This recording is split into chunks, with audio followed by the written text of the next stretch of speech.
सोनिया बचपन से ही पढ़ने में बहुत कमज़ोर थी। उसका शरीर का रंग भी सांवला था। चेहरे का डिज़ाइन कुछ खास नहीं था। औरों की अपेक्षा भगवान उसके दांतों की बनावट अच्छा नहीं दिए थे। सोनिया का चेहरा अच्छा न होने के कारण स्कूल में बच्चे अक्सर उसे चिढ़ाते रहते थे। कोई सोनिया का फ्रेंड बनने के लिए तैयार नहीं था। जब सोनिया अपने गांव के गलियों से गुजरती थी, बगल में खड़े लोग भी अपना मुंह फेर लेते थे। सोनिया को इस बात की बहुत ज्यादा पीड़ा होती थी। वह ये नहीं समझ पा रही थी क्योंकि वह बहुत छोटी बच्ची थी। आखिर बात क्या है? हमारे चेहरे को देखकर लोग अपना मुंह क्यों छुपा लेते हैं? सोनिया जब अपने स्कूल से घर वापस आती थी, तब अपने माँ से यही एक सवाल करती थी। माँ, जब मैं स्कूल से घर आती हूँ तो लोग हमें ऐसे क्यों देखते हैं? और स्कूल में भी मुझसे कोई बात नहीं करता। मेरा कोई फ्रेंड भी नहीं बन रहा है। मुझसे कोई बातचीत भी नहीं करता है। इतनी बात सुनकर सोनिया की माँ की आंखों में आंसू आ गए। वह फफक फफक कर रोने लगी, लेकिन अपनी बिटिया को ये नहीं समझा पा रही थी कि तुमसे लोग इतना घृणा क्यों करते हैं। माँ सोनिया से बहुत ज़्यादा प्यार करती थी। गली मोहल्ले में सोनिया को मनहूस जब लोग बोला करते थे, तो सोनिया की माँ कड़े शब्दों में जवाब दे देती थी। सोनिया की माँ अपने कलेजे के टुकड़े को हर वक्त अपने साथ रखती थी और जो भी उसे कुछ बोलता उसके बदले में जवाब देती थी। सोनिया ने धीरे धीरे अपनी पूरी उम्र जीने की एक आदत बना ली और जो लोग बोल रहे थे उसके पीछे कुछ और सुनने के लिए तैयार नहीं रहती थी। बस अपने काम से मतलब रखती थी, पढ़ाई करती थी और वापस घर लौट जाती थी। धीरे धीरे सोनिया बड़ी होती चली गई। अब उसकी उम्र शादी करने लायक हो गई थी। अब उसके पापा लड़का खोजने के लिए एक गांव से दूसरे गांव में जाने लगे, लेकिन जो भी लड़का वाला सोनिया को देखने के लिए आता था, वह बिना पसंद किए ही लौट जाता था। ऐसे बहुत बार हुआ। अब बहुत दिक्कत होने लगी सोनिया की शादी करने में। सोनिया के पापा भी बहुत थक चुके थे लड़का खोजते खोजते।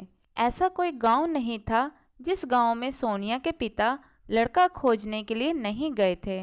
अब सोनिया के पापा भी गुस्से में आकर सोनिया को मनहूस बोलना चालू कर दिया, लेकिन माँ तो एक ऐसी ही थी जो सभी लोगों को समझाती थी और सोनिया के बारे में भला बुरा कहने वालों को सबक सिखाती थी। भगवान ने भी सोनिया के साथ बहुत ही क्रूरता मजाक किया था। शरीर की बनावट ऐसा बना दिया था जिसे देखकर कोई भी लड़का पसंद नहीं करता था। सोनिया भी इस बात को लेकर चिंता कर रही थी कि पापा हमारे लिए इतना दूर दूर तक जाते हैं लड़का देखने के लिए, लेकिन हमें कोई लड़का पसंद नहीं करता है।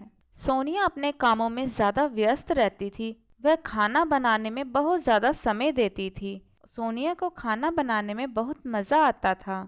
सोनिया ने बहुत सारे खाना बनाने की रेसिपी के बारे में जानकारी हासिल कर ली थी। इसके लिए उन्होंने किताबें, रेडियो, टीवी चैनल पर वीडियो देख ली थी। सोनिया के द्वारा बनाया गया खाना बहुत ही स्वादिष्ट और टेस्टी होता था। सोनिया की तारीफ उसके चेहरे से कोई नहीं करता था, लेकिन उसके खाना बनाने का जो तरीका था, उसके खाने में जो स्वाद था, उससे हर कोई तारीफ करता था। खाना बनाने में सोनिया के जितने भी आजू बाजू औरतें थी, उन सभी औरतों में बहुत ज़्यादा फेमस हो गई थी। जिस औरत को लगता था कि आज नया खाना बनाना है और कुछ नया आइडिया इसमें टेस्टी लाना है, तो वह औरत सोनिया के पास में आकर जानकारी लेती थी। बहुत सारे औरत ये भी सोचती थी कि सोनिया के द्वारा बनाए गए खाने को हम भी सीख लें, लेकिन ये उन सभी के बस की बात नहीं थी। सोनिया के हाथ में ऐसा टाइमिंग जादू था जो सोनिया की इस कला को कोई सीख ही नहीं पाया। सोनिया का जीवन और उसका लाइफ चक्र उतार चढ़ाव में कटता रहा। माता पिता और रिश्तेदार बहुत कोशिश कर रहे थे कि सोनिया की कहीं ना कहीं शादी हो जाए। बहुत कोशिश के बाद माँ पापा ने एक लड़के वाले को मना लिया था। वह सब सोनिया को देखने के लिए घर पर आने वाले थे।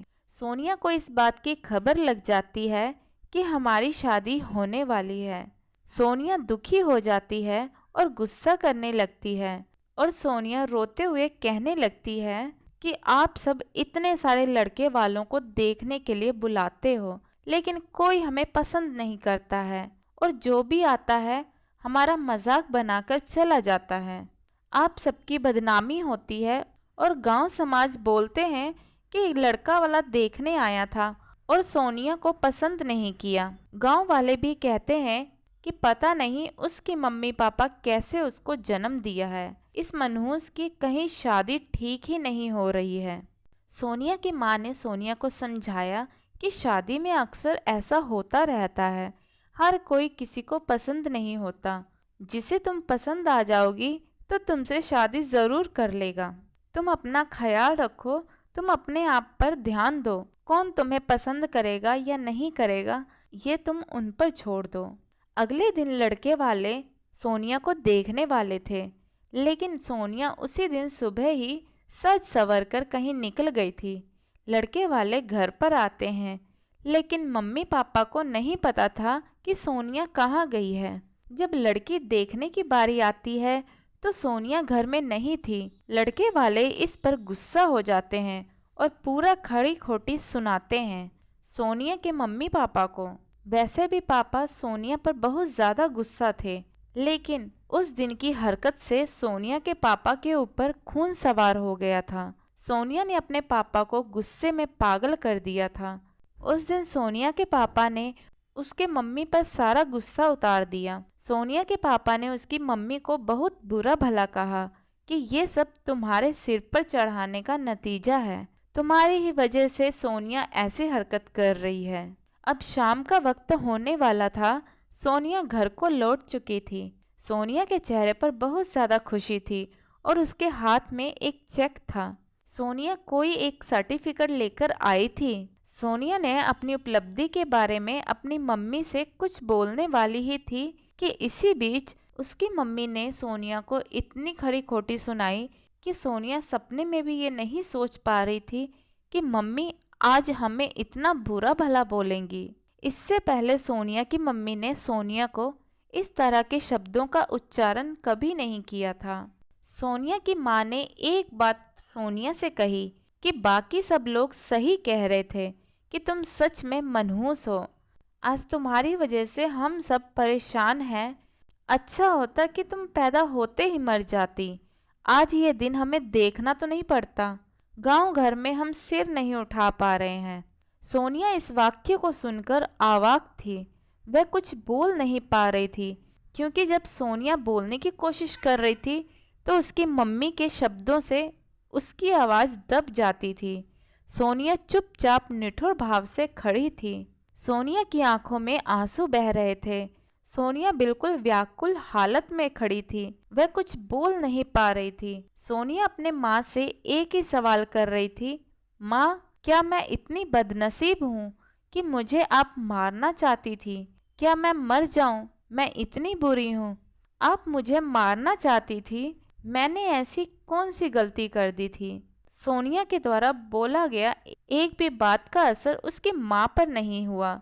सोनिया की मम्मी काम कर रही थी और गुस्से में सोनिया के ऊपर अनेकों बात का प्रहार कर रही थी। सोनिया निठुर भाव से अपनी मम्मी की ओर देख रही थी और उसकी बातें सुन रही थी और आंखों से आंसू बह रहे थे, लेकिन सोनिया चुपचाप खड़ी थी। सोनिया एक ही सवाल कर रही थी, माँ क्या आप मुझे मारना चाहते हो?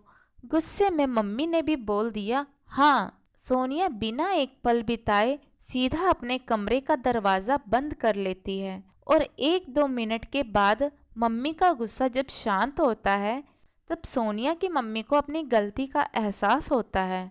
उसकी मम्मी सोनिया के रूम की तरफ गई और दरवाज़ा खोलने के लिए बोला, लेकिन सोनिया ने अपने रूम को अंदर से बंद कर लिया था।